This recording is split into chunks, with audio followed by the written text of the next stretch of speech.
Nag-grocery nga pala kami ngayon and meron kaming nakitang mini cart for kids. Tuwang-tuwa ang anak ko sa mini carts na nakikita niya dahil maraming colors na available, which is red, yellow, and blue. Blue ang pinili niya kasi blue daw ang favorite color niya. At ayan, tuwang-tuwa siya sa pagtutulak ng mini cart niya.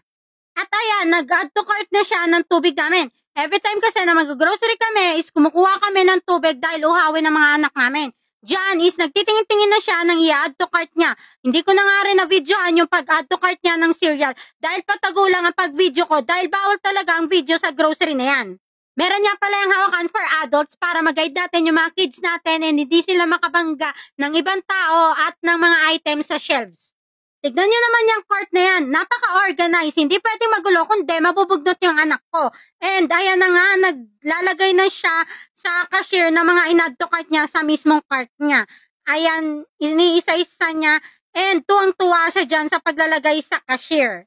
Buti na lang, merong mini cart for kids at na-enjoy na nila ang pag-grocery. At ayan, inabot na ng anak ko yung pambayad sa in-add to cart niya. Hanggang dito na lang muna. Salamat sa panonood. Bye-bye!